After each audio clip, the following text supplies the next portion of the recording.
from the Eradicator.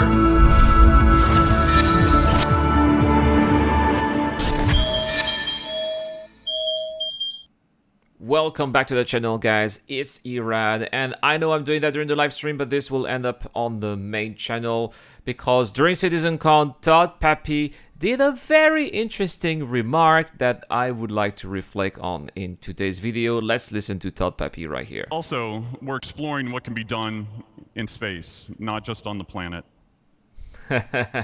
Isn't that amazing? We're exploring what can be done in space, not just in planet. And I think that here Todd Pappy is breaking what I would call a taboo, right? It's just in the past, nobody was talking about space stations. Even Chris Roberts said, you know, space stations, I don't want to see too many space stations. Yeah, maybe we're going to have player outposts, land claims, but in space, you cannot have your own space station. These are going to be some space stations that can be claimed by players, but you'll not be able to build anything. Well, it seems like with what Todd Pappy just said, they are exploring about possibilities for us to have our own space stations or our own space facilities, and that makes sense because, you know, we've got millions of players. There are concerns, you know, how much time it's gonna take to roll out those star systems. If everybody's got their own house, those plants are going to be a little bit cluttered with too many assets.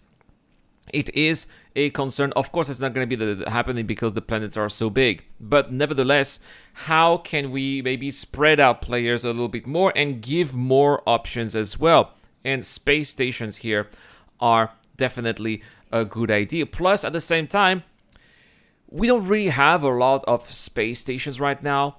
We have the rest stops, we have the orbital stations, we have a couple of other space stations like the Kovalex or Security Post Korea, but it just doesn't make any sense that in the 30th century there are no private space stations, no space producing facilities, hydroponics in space. All of these should be happening in the 30th century, and I think that this is what they are going to be talking about here. Everything that we saw in the presentation where they were showing us different possibilities of different buildings and modules that we are going to be able to build on the planets, well, I think that they are also going to be allowing us eventually, once it's built on the planets, they are going to allow us to do that in space, and it would totally make sense. I think that they are, especially there are some modules or player-owned facilities and installations that make more sense to have in space. For example, medical facilities, space hospitals, right? Why would you waste your time if you're injured in a battle, in a capital ship battle, if you are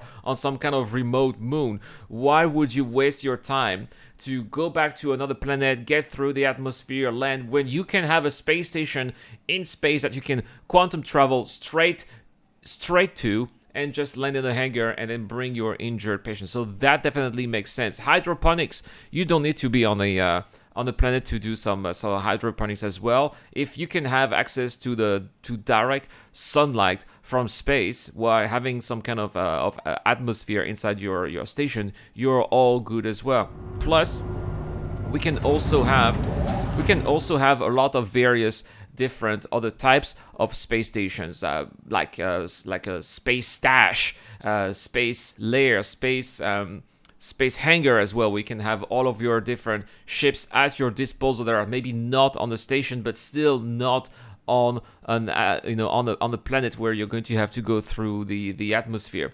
So that's what I think could be some of the possibilities for space stations, and I'm glad that finally they are being open to it. Now, what needs to be done with those space stations, I think, and that's going to be a difference compared to the space stations that we have in a game right now. Right now, the space stations, they do have defenses, they do have safe zones, and they are not destructible.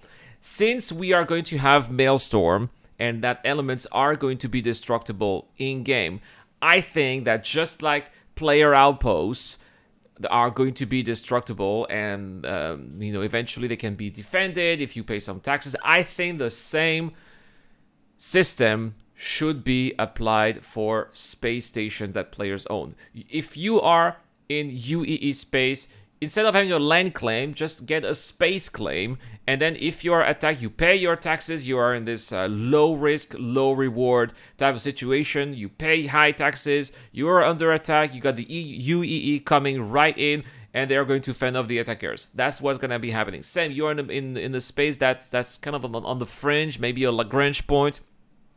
The UE is going to respond, but not that hard. You're going to pay taxes, lower taxes, but the protection is not going to be so high as well. But you're going to have more chances of being destructive. Well, if you make your space station in the Paro system, you're crazy first. And next, you are going to have to defend that station all the time. But same, the potential returns are going to be higher. So that's what I hope also is going to be happening with Space Station. Give us the ability to blow up the stations of other people. That could be a lot of fun.